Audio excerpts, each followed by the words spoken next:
Hello, this is Ana Leon-Arango, Andrew Pham, Randall Rittman, and Dr. Hassan Ahmed from the Texas Tech University Health Sciences Center Department of Surgery presenting Eroded Gastric Band Causing Acute Pancreatitis.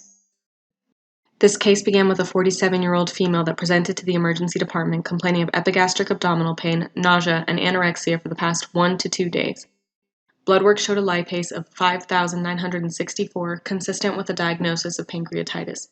Other lab findings included elevated liver function tests and normal triglyceride level. On right upper quadrant ultrasound, a fatty liver was visualized, no gallbladder was seen, which was consistent with the patient's history of cholecystectomy, and there was no biliary ductal dilation or choledocholithiasis. The CT revealed a non-obstructive foreign body in the jejunum and a normal-appearing pancreas. The patient had a history of gastric band bariatric surgery in 2009, but the band was no longer around the stomach, and it was deduced that the band had eroded through the stomach and was now the foreign body in the jejunum. Given the patient's lack of gallstones, normal triglyceride levels, denial of alcoholic history, and non-contributory home medications, the common causes of pancreatitis were excluded. Upon further inspection of the CT, a hypodense line was noted extending from the gastric band in the jejunum back through the jejunum and duodenum, compressing the pancreas when passing through the second part of the duodenum and to the subcutaneous location of the gastric band port.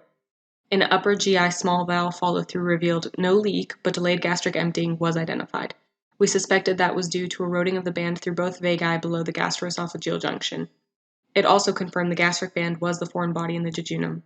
Since the band and its tubing were still endoluminal, we elected to attempt retrieval of the band endoscopically in the operating room, with the staff ready to proceed surgically if needed. This is a preoperative X-ray obtained on admission showing the location of the gastric band port relative to the gastric band itself. The port was located subcutaneously anterior to the stomach, as is customary. The band was seen in what was, at the time, an unknown location in the intestines, instead of wrapped distally to the gastroesophageal junction. This is a slice of the CT scan done on admission showing the gastric band tubing passing through the second part of the duodenum and compressing the head of the pancreas. So here we can visualize the catheter tubing entering high in the fundus against the stomach wall just proximal to the pylorus. It took several attempts to grasp the tubing, largely due to how taut the tubing was, causing it to erode through the mucosa, which we are able to see here. While the original plan had been to pull the band up retrograde with the tubing, there was too much tension to do this. We imagined this tension was being placed on the pancreas, so the decision was made to cut the tubing externally from the subcutaneous port instead, so the tubing could be released from that anchor.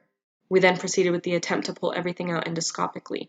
Here you can see the tube displaced from the stomach wall and can appreciate the eroded mucosa. This is the first attempt at retrieving the foreign body.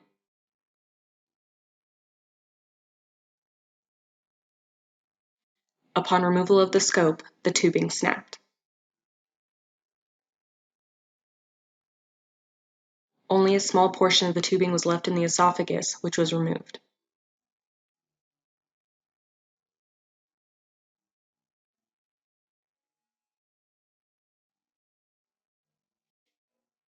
We then went back into the stomach for another attempt. At this point, you can see the tubing in the distal stomach as it passes through the pylorus. While several other attempts were made at retrieving the tubing, this was the final attempt.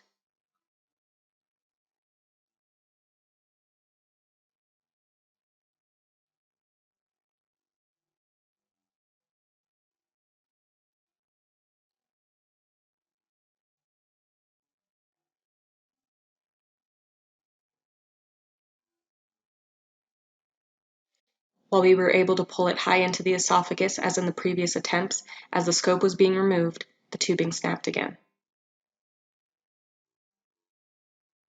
Only a small portion of the tubing was still grasped, and it was removed. At this point, the decision was made to manage conservatively and see if the patient could defecate the foreign body. On postoperative day 1, the patient's blood work was repeated and found significantly improved liver function tests and a lipase of 261, which falls within normal limits. An upper GI small bowel follow-through was repeated and found the gastric band past the ileocecal valve in the ascending colon, still not causing obstruction. It also demonstrated that there was no leak from the stomach along the path through which the band had eroded. Delayed gastric emptying due to the band eroding through the 2 vagi was again seen. On the evening of postoperative day 3, the patient successfully passed the catheter and gastric tube. The following morning, an abdominal X-ray was obtained to verify the passage of the entirety of the foreign body. The X-ray findings confirmed this belief and the patient was discharged. On follow-up, the patient did not endorse any symptoms of gastroparesis.